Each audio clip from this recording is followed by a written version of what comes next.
I'm gonna get you, I'm gonna get you, I'm gonna get you, I'm gonna... Oof, nice.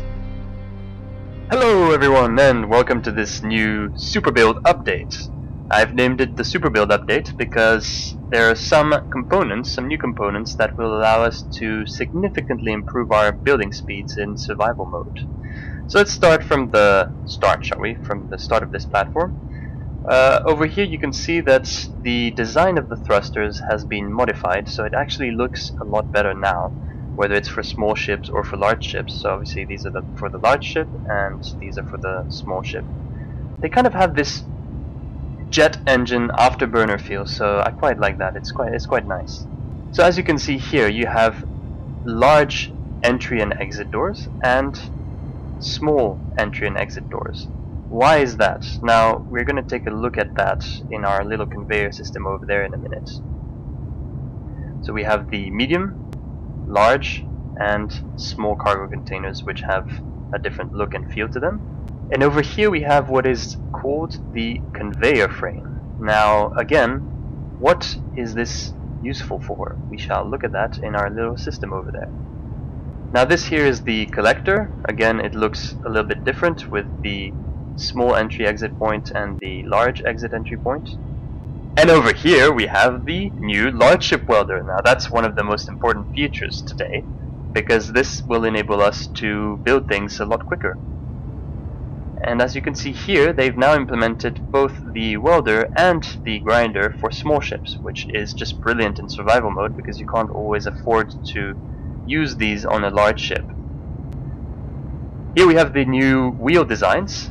So they've added rubber around it and kind of modified it so that it looks like a real wheel rather than before, which was more of a test wheel, I guess. So here you have a new feature with the connector. If you look here on the sides, you'll see that there are little crosses. Now why are there these little crosses? That's basically to tell you whether the passage at the end of this connector is free or not. If it's blocked, this will turn red, and I'll show you that just in a minute. The other feature here is that you can actually put stuff in the front of the collector, like so. So you can access the connector from the front. So here with us to demonstrate the blocking of the connector is Rufflenut, and as you can see here, when the passageway is blocked, the cross turns red to indicate that it's blocked. As soon as the passage frees up again, it'll turn white again. Now here you see that the rocks have actually blocked the passage completely, so let's just take one out. And as you see here, okay, it has now resumed its operational functionality. Now let's look at our little closed loop system here. So over here we have what is called the ejector. So for small ships, if I show you here, this is for large ships and stations, the connector. And over here we have the ejector. Now it's exactly the same thing, so just don't get confused between the two things. Exactly the same function. I'm not quite sure why they use different names for it. Maybe if one of you knows, you can point that out in the comments section. So this functions in much the same way. You have small entry-exit points here for small tubes.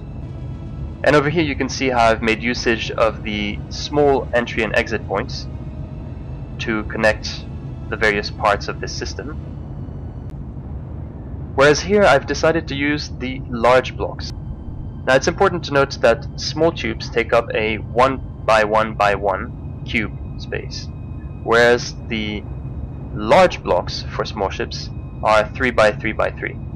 So you need to be careful how you build your things, because if you mix and match the small tubes with the large tubes, you might have a problem where things are not aligned anymore, and that is why they've implemented this conveyor frame. Now this conveyor frame is a 1 by 3 block, which allows you to then synchronize with your small block. So here if you see, we have 4 small blocks going up from the small container up to this conveyor. On the other side we have our cargo container and then one large block here. This large block is 3 by 3, so we're already up by 3. And over here I can't put another large block because I'll be up too high and this won't fit anymore. So you use a conveyor frame to make it match. As you can see, these are on the same level with this conveyor frame, and the system is therefore able to function properly. So let's see how fast the large ship welder is compared to the small ship welder. Yeah, faster still. Yeah, okay, well. Interesting. Barely, but still. A little bit. Yeah, I'm done. So I hope that this video has been useful for you, and oh, someone's attacking me. Well, it's the end of them. Thank you, Missile Turret. As I was saying, thanks for watching, and if you have any questions, please feel free to post them in the comments below, and I'll be sure to get back to you as soon as I can. And as usual, have fun in Space Engineers.